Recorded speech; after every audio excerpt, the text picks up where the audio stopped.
Hello and welcome back to another video. Today we're going to be looking at how you can perform some safe and efficient static stretching techniques for the main muscles of the lower limb. Now these main muscles are going to be the soleus, gastrocnemius, hamstrings, adductors, quadriceps and the gluteal muscles. Where possible, I will be looking to throw in some scientific evidence to back up how and why we are doing what we are doing. This is so that you can trust the information that is being presented to you. So with that, let's get into it. So we're going to start with our more distal muscles first and work our way up the lower limb. This means that our first exercise is going to be looking to stretch the soleus muscle. To stretch the soleus, we're going to stand 1 to 2 feet away from a wall, and then we will assume a split stance, so we're going to have one leg in front of the other. The back leg is going to be the leg which is stretched. You want to make sure that both feet are facing forward and one's not turning out or inwards, as this could cause discomfort into other parts of the leg, as well as stress certain ligaments that shouldn't really be stressed during this stretch. Because the soleus and the gastrocnemius both share the common movement of plantar flexion, so you're going to need to bend slightly within the back leg so that less stress is played onto the gastrocnemius and you can feel a greater stretch in the soleus. So you want to try and push your heel into the floor and hold that position. You can push your arms against the wall to allow you to get a deeper stretch if you're struggling to feel it. The reason we chose this exercise is because of its safe nature in maintaining a neutral spine and being able to isolate the soleus from the gastrocnemius. So our next stretch is going to look very similar to the one we just performed. However, the one slight but main key difference is that you're going to keep the back leg straight. This is going to shift the focus from the soleus to the gastrocnemius. So moving on up the leg, we're now going to take a look at the hamstrings. I'm sure most of you know of the generic hamstring stretch where you place one leg out in front of you and bend at the hips. Although this is a quick and easy one and it does target the hamstrings, the main problem with this is a lot of people tend to round at the back and thus getting rid of the stretch in the hamstrings. So we're going to look at a safe and effective way of performing a hamstring stretch that actually targets the hamstrings throughout. To do this, we're going to lay down on the floor on our backs. This will stop us from rounding at any point in our spine and placing more effort onto the hamstrings throughout the stretch. We will need a piece of equipment. This could be a towel or a resistance band or some form of rope that you may have. We're going to use this apparatus and wrap it around the sole of our foot. We're then going to use it to pull up and provide the stretch onto our hamstrings.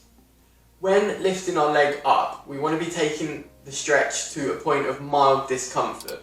We don't want it to be excruciating pain, but we also don't want no tension within the hamstring.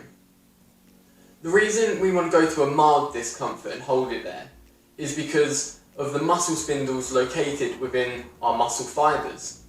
Now these muscle spindles detect the rate of change of muscle length at any given point. If the muscle is changing too quickly, they will send a signal to the brain to cause us to stop doing that, as they're a protective mechanism so that we don't injure ourselves. Now they don't always work, because if you stretch too quickly, then they can't keep up and you will cause yourself injury. Now the reason we hold the stretch at a mild discomfort is after a few seconds, these muscle spindles switch off and then it allows you to stretch the muscle a little bit further. After a while, these muscle spindles will then adapt to this new length within your muscle, and so you can then stretch further without setting off these muscle spindles as a protective mechanism. When stretching the hamstrings, you should be able to actively raise your leg up to 90 degrees of hip flexion without raising your other leg that is laid straight out on the floor, or hiking your hip up at one side in order to give you extra range of motion. So moving more medially, we're now going to target the adductor muscles. There are about 5 muscles in this group that all perform the same or similar movements. This stretch should hopefully target all of them. So you're going to assume a position on all fours, and then the leg that you're looking to stretch you will place out to the side of you. This position will allow you to maintain a neutral spine and have great control over how deep you go into the stretch. This will give you better control over the level of discomfort that you apply to the stretch in yourself. Now coming more anteriorly onto the thigh, we're going to target the quadriceps. I'm sure most people will know of the generic quadricep stretch where you stand on one leg, pull your heel up to your butt as close as you can get and hold that position. Now although this is a good stretch for targeting the quadriceps and it's nice and easy, some people will sometimes overextend in their spine to get their leg closer to their butt, or they'll lean forward to give them more mobility in and around the hip joint. So we're going to look at how we can get rid of these compensatory movements and solely target the quadriceps. So instead of doing this exercise standing up, we're actually going to be laying down on our sides with the bottom leg stretched out straight and the top leg bent at 90 degrees at the knee. Top arm will grab your ankle of the top leg and your bottom arm will look to support you if need be when laying down. In this position you will pull your top leg backwards more medially until you feel a point of discomfort. In addition, this sideline position can also be a bit more stable because you'll often see people performing the standing up quad stretch and hopping about because they don't have the ankle stability to balance themselves.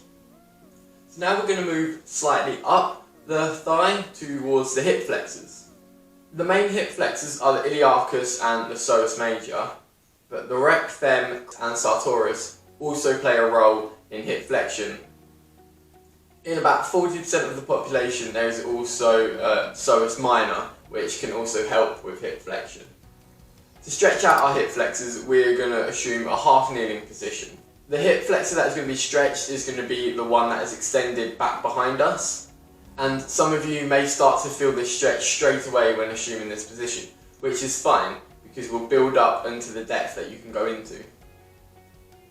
If to begin with you want to put a little extra stretch into it, you can look at pushing your hips forward but maintaining that they stay in a neutral alignment and you don't shift to one side. If you want to generate a deeper stretch and take some of it out of the quadriceps, then what you can do is flex your knee behind you and place it up against the wall, and then this will create more of a stretch and allow you to lean in deeper. So the final stretch we're going to look at for our lower limb muscles is to target the gluteal muscle. In this stretch we're going to lay in a supine position and flex both hips to 90 degrees. We will then cross one leg over to bring the ankle in contact with the knee joint. You'll then place your hands on the back of the thigh of the leg that is not crossed. This may already cause enough discomfort to act as a stretch, but if you feel like you can go deeper, then use your hands to gently pull your knee towards your chest. This position will allow you to maintain a neutral spine and have greater control over the depth in which you perform the stretch.